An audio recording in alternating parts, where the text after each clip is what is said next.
근대 이후 인간의 이성과 과학이 발달하면서 인간은 모든 것을 이성적으로 과학적으로 분석합니다. 전염병은 바이러스가 원인입니다. 항생제만 개발하면 해결될 수 있다고 생각하죠.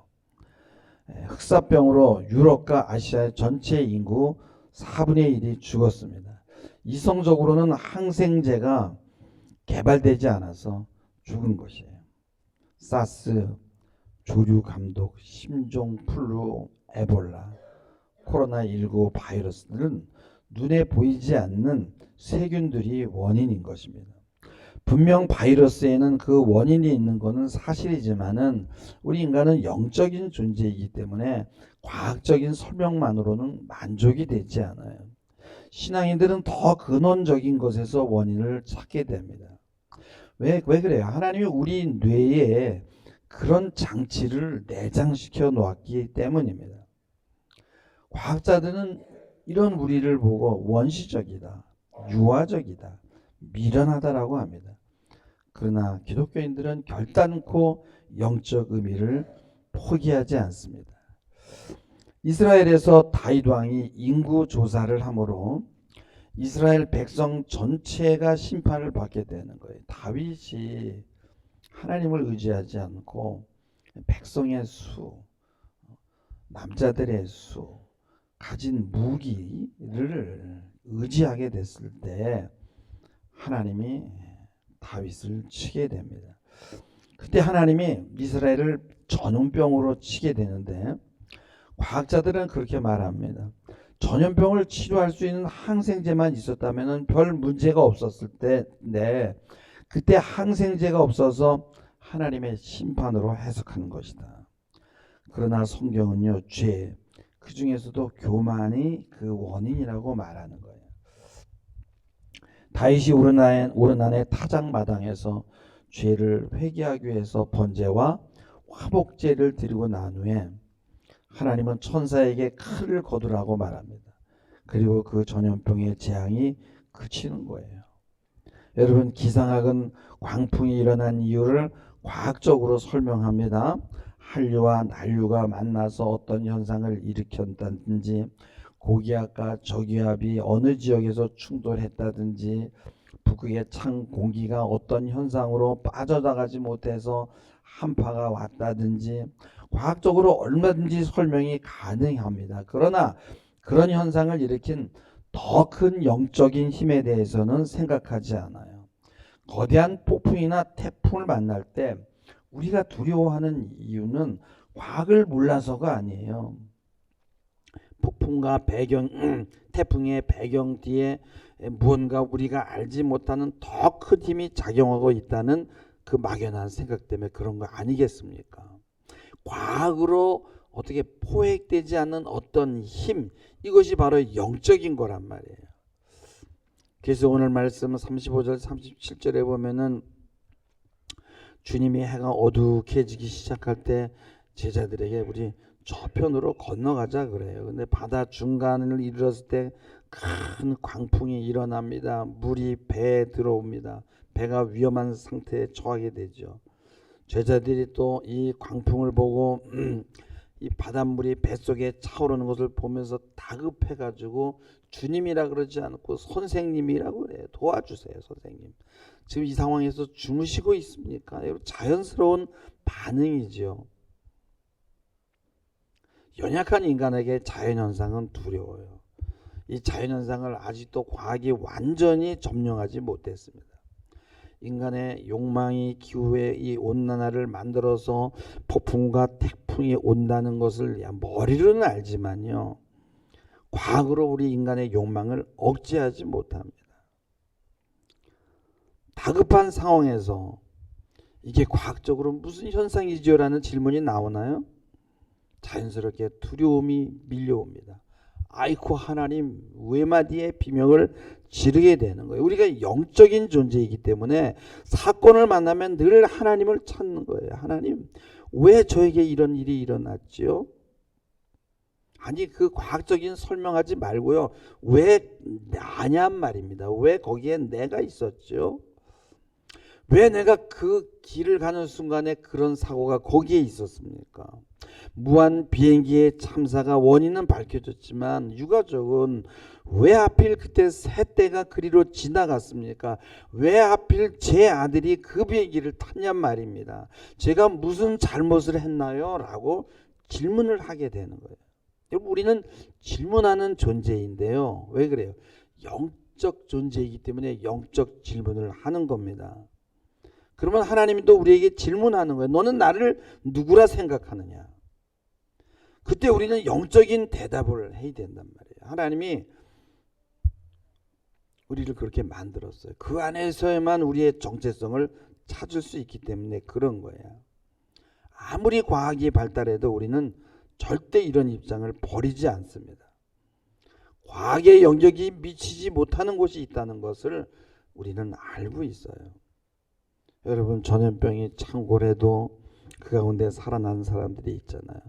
우리는 그것을 하나님의 은혜로 생각하고 감사하죠. 여러분, 예수를 믿고 더구나 주님과 함께 그 배에 동승하고 있는데 폭풍이 불어온다. 여기서 자연과학으로 도망가면 안 돼요. 예수님은요, 그 폭풍이 왜 부는지 그 원인을 알고 계셨어요. 영적인 세력이 폭풍을 일으켰거든요. 지금 주님이 건너편 고라사인 광인에게로 가는 중인데 사단도 예수님이 지금 자기에게 오고 있다는 걸 알고 있는 거예요. 고라사 광인에게 역사하는 귀신은요, 마가복음 5장 6절 7절에 보면요, 예수님이 도착하자마자 멀리서 예수를 보고 막 달려옵니다. 그리고 꾸벅 절을 해요. 그리고 큰 소리로 부르짖어서 7절에 보면은 알아요, 예수가 누군지. 제자들은 모르지만 지극히 높으신 하나님의 아들 예수요, 나와 당신이 무슨 상관이 있나이까? 원하건대 하나님 앞에서 맹세하고 나를 괴롭히지 마옵소서. 당신과 내가 무슨 상관이 있습니까? 여러분요, 하나님과 나하고 상관이 없다라는 거는요, 마귀가 하는 말이에요. 세상 사람들이 그렇잖아요. 사단이 넣어주는 말을 하고 있는 거예요. 사단 오늘날 늦게 얘기합니다. 그건 과학이야. 그 병의 원인은 내가 일으킨 게 아니야. 그건 과학적으로 이렇게 설명이 되는 거야. 그러나 성경은 사도행전 10장 38절에 보면은 하나님이 나사렛 예수에게 성령과 능력을 기름 붓듯 하셨음에 그가 두루 다니시며 선한 일을 행하시는데 그 선한 일이 마귀에게 눌린 모든 사람을 고치는 거예요. 이 말씀 보면 질병은 지금 마귀에게 눌렸다는 거예요. 눌려서 방황하게 되고 눌려서 우울하게 되고 혼미하게 되고 심지어 자살하게 되는 거예요. 이 모든 것들이 다 마귀들이 하는 짓일 가능성이 높은 거죠. 이 어둠의 영은 과학과 이성을 영적인 것보다 더 위에 올려놓아요. 여러분, 아무리 일기예보를 하고 사고를 예측해도요, 아무리 조심해도 피하지 못하고 당하는 사람들이 있잖아요. 우린 그래서 기도하는 것입니다. 여러분, 사고가 난다는 것은요, 뭐가 뭔지 몰라가지고 막 그냥 우리의 마음이 혼미케 되잖아요. 마음속에 부조화가 일어나는 거예요. 부조화는 뭐예요? 조화가 깨진 겁니다. 토네이도 광풍은 부조화예요. 이런 부조화는 우리를 긴장하게 만들고 불안을 가중시키죠. 근데 이런 부조화를 여러분요, 과학기술로 해결할 수 있나요? 여러분, 가수가요, 속에 분노가 꽉 찼을 때 노래를 하면 그 노래에 화가 담겨져서 자기도 모르는 사이에 그 감정이 전염됩니다. 그래서 오페라 가수가 노래를 부를 때 종종 크리스탈 컵이 깨진다고 해요. 믿기 어렵지만은 모든 사건은, 안 좋은 사건들은 부조화, 관계의 깨짐이잖아요. 제가 김덕수 배 사물놀이에서 그 김덕수에게 직접 들은 얘기인데, 아주 오래전이지만은 사물놀이를 연주하다 무언가 조화가 이루어지지 않을 때는 북이 찢어지고 꽹과리가 깨진다는 거예요. 그러나 연주자들이 마음이 서로 통하고 악기의 조화가 잘 이루어지면은 아무리 악기를 세게 두드려도 깨지지 않는다는 거예요. 여러분, 전염병의 항생제가 발병되지 않아서 수많은 사람들이 죽었지만은 우리는 우리가 알지 못하는 영적인 무엇이 있다라는 것을 생각해야 돼요. 여러분, 흑사병이 돌 때에 여러분이요, 유라시아, 유럽과 아시아의 4분의 1의 인구가 죽었잖아요. 근데 그때 여러분이요, 중세 말기거든요. 14세기. 캐톨릭이 엄청난 타락 속에 있었던 거예요. 여러분, 코로나19로 인해서 수천 개의 교회가 문을 닫았어요. 하나님이 교회에 경고하는 것이에요.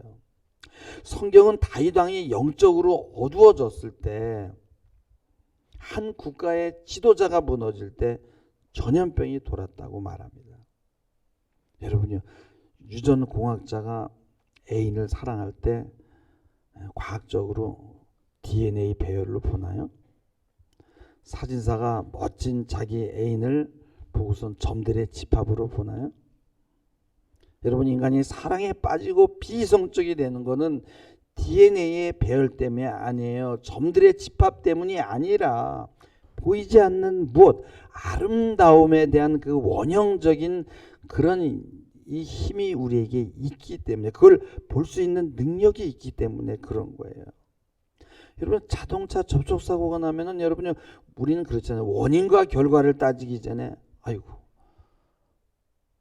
하나님이 나에게 무슨 말씀을 하는 거지? 이런 생각이 떠올라야만 신앙인이에요. 주님은 지금 거라사 군대 귀신 들린 광인을 치료하기 위해 가는 중이잖아요. 엄청난 세력이 그 광인을 지배하고 있는데 막 쇠사슬에 묶어놔도요, 막 그거를 막 끊어낼 정도로 아무도 그 귀신을 제어할 수 없는 거예요. 주님이 내 이름이 뭐냐고 물었을 때 그 귀신이 대답하기를 나는 군대다라고 그러는 거예요. 엄청난 군대 귀신이 떼거리로 그 거라사 광인에게 들어가 있었던 거예요. 그리고 그 귀신들이 주님이 지금 자기를 향하여 오고 있는 것을 지금 알고 있어요. 우리는 그게 뭔지 모르지만은요, 주님도 알고 사단도 다 아는 거예요. 영적인 세계니까 우리만 몰라요. 현상적으로는 자연현상이지만요, 영적인 것이에요. 광풍이 불어 배가 심하게 흔들리고 배에 물이 들어오면요, 당연히 두렵죠. 주님이 그들의 마음을 공감하지 못하는 것은 아니지만 그럼에도 이렇게 말씀합니다. 40절에 보면 어찌하여 그렇게 무서워하냐, 어찌하여 너희는 믿음이 없느냐는 거예요. 주님이 옆에 계시다는 걸 믿지 못하고 선생님이라고 하는 거예요. 왜 사건을 영적으로 보지 못하고 자연현상으로 보느냐? 사단이 지금 너희를 겁주기 위한 것이 아니냐? 두려워하지 말고 나처럼 너희도 명령하라. 그럼에도 제자들은 여전히 저가 누구기에 바람과 바다가 순종하지? 누구기에?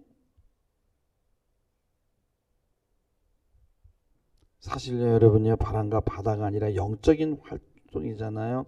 그 뒤에는 바람을 조절하는 악한 영적 세력이 있잖아요. 사실 여러분이 당하는 일들이 영적이지 않은 것이 있을까요? 오늘은 설교 준비하는데 유난히 힘들더라고요. 막 머리도 아프고 뭐 어깨도 뭐 등도 쑤시고 힘들었어요. 막 그냥 기도하면서 영적 싸움을 싸우고 오늘 올라왔습니다. 이 영적 세력은 우리에게 두려움을 주고 우리를 낙심하게 만듭니다. 우리는 하나님의 자녀이고 축복의 자녀라는 것을 잊게 만들어요. 우리의 정체성을 잃어버리게 합니다. 그래서 우리 입에서 막 불평과 원망이 쏟아지죠. 이 모든 것들이 악한 영적 세력과 관계되는 거지만은 우리는 그걸 자꾸 영적으로 해석하지 않습니다.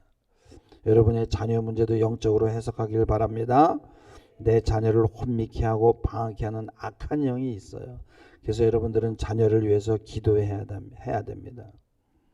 예수님이 바다와 바람을 꾸짖은 것이 아니라 악한 영의 세력을 꾸짖고 묶은 거예요. 우리는 죄로 인해서 어두워졌기 때문에 영적인 분별을 할 수가 없는 거예요. 우리가 주님과 동행하지 않는 것이 악이고 하나님을 떠나면 그것이 악입니다. 하나님을 떠나면요, 우리는 악한 세력에 자연스럽게 묶이게 돼 있어요. 그래서 주님에게 묶이지 않으면 사단이 우리를 묶고 우리를 부자유하게 하는 거예요.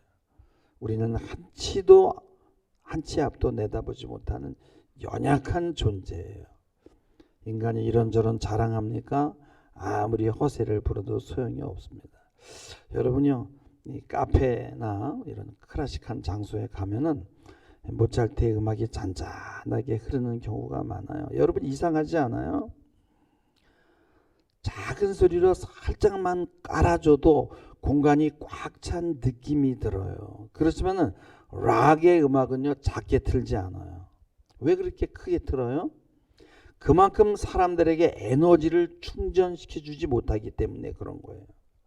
여러분, 음식도 양은 많은데 영양가가 별로 없으면 어떻게 돼요? 많이 먹어야 되잖아요. 볼륨을 크게 트는 이유는 많은 영양분을 섭취하기 위해서 음식을 더 많이 먹는 것과 같은 거예요. 그럼 과거에 단백질을 섭취하지 못할 때요, 먹던 그 밥그릇이, 이게 보면 박물관에 가냐면 있잖아요. 밥그릇이 공기가 아니라 엄청 커요. 근데 고봉밥이라 그래가지고요, 여러분요, 그 큰 밥그릇에다가 그 밥그릇의 양만큼 이렇게 둥그렇게 쌓아 올리는 거예요. 그게 고봉이라 그래. 수북이 올려가지고 그걸 다 먹어요. 근데 요즘엔 영양분을 충분히 섭취하니까, 단백질을 많이 먹으니까 공깃밥 하나를 다 못 먹잖아요. 영양가 없는 음식을 많이 먹고 나면요, 이를 소화하기 위해서 몸속에서 또 다른 에너지가 필요하게 되잖아요. 이 악순환이죠. 하나님의 말씀을 먹지 못하고 영적인 공급을 받지 못하면 헛헛해서 그게 자기한테 이로운지 해로운지도 모르고 마구 삼키는 거예요.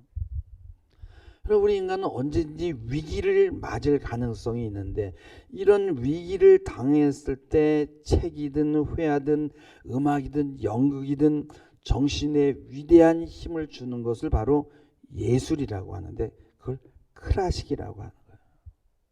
이 말이 맞지기는 하지만 여러분요, 가장 클래식하고 고전적인 책은 성경입니다. 할렐루야.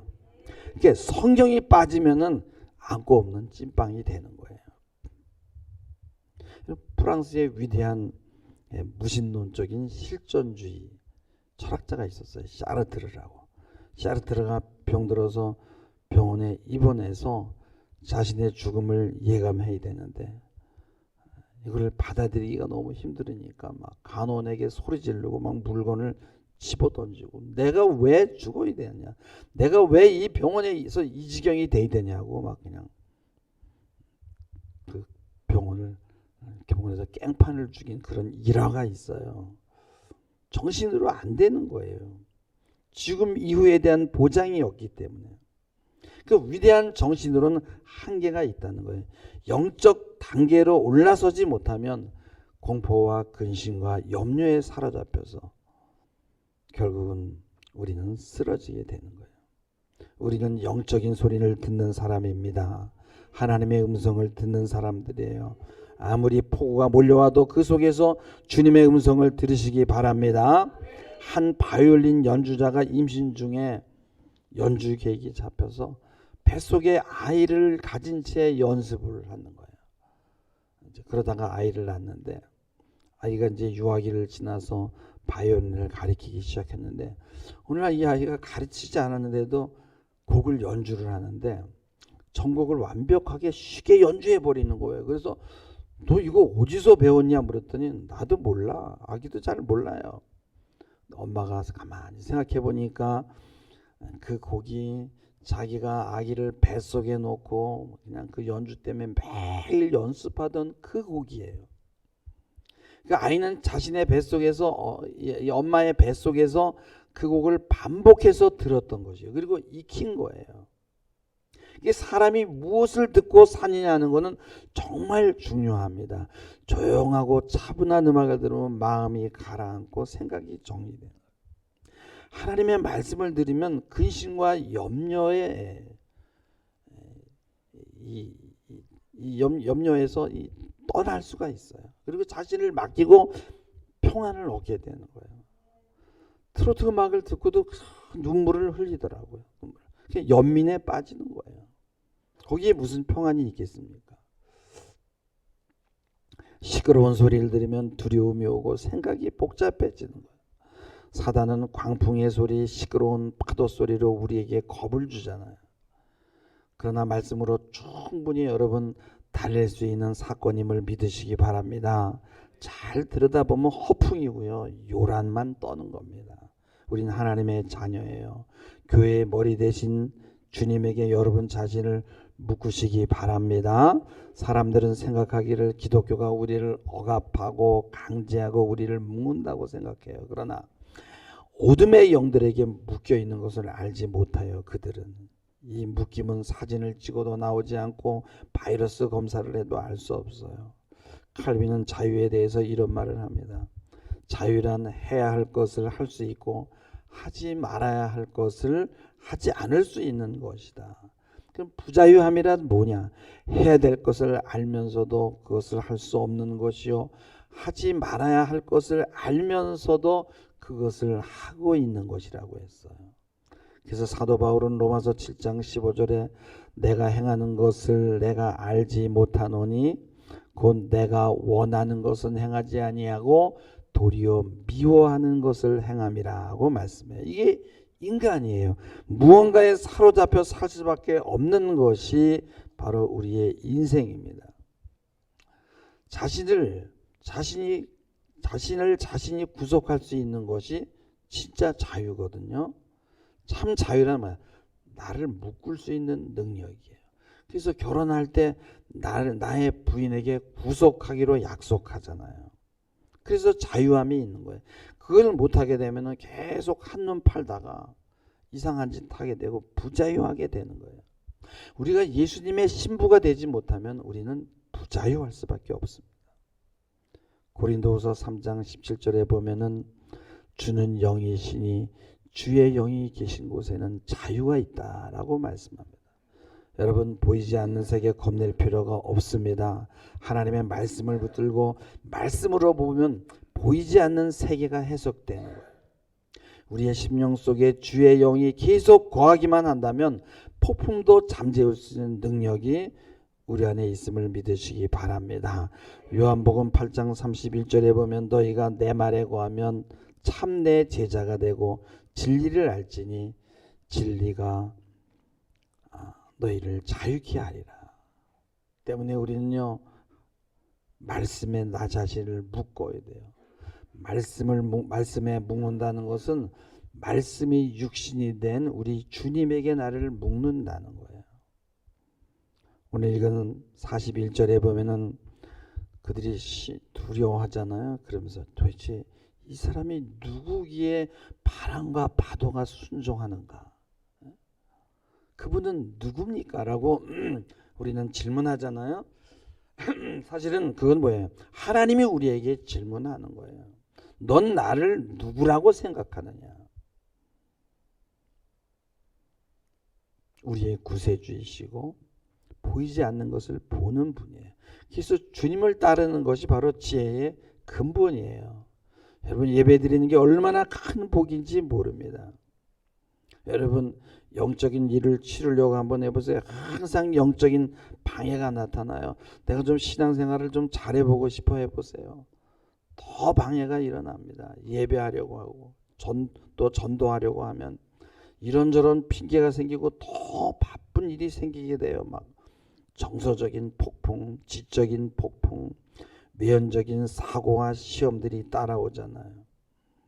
이 모두가 다 어둠의 세력이 여러분을 믿음에서 떠나게 하기 위한 것이라는 거예요.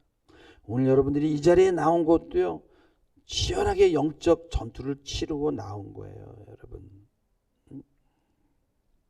대체 월요일이라는 게 생겨가지고 여러분 얼마나 많은 사람들이 지금 밖으로 나갔어요. 여러분 진짜 엄청난 시험을 이기고 나온 것입니다. 여러분, 교회에서 예배 드리는 것 자체가 기적이에요. 여러분이 당한 모든 일을 영적으로 해석하시기 바랍니다. 그래야만 기도할 수 있는 거예요. 여러분, 영적으로 뭔가가 보이는데 어떻게 기도를 안 해요? 아무것도 보이지 않기 때문에 기도하지 않는 것입니다. 무섭고 두렵고 근심과 걱정이 몰려올 때, 우울할 때, 외로울 때 모든 것들을 영적 시각으로 바라볼 수 있도록 영안이 열리는 여러분들이 되기를 주님의 이름으로 축복합니다. 기도하겠습니다. 주님, 우리의 삶에 폭풍과 광풍이 밀려올 때가 있습니다.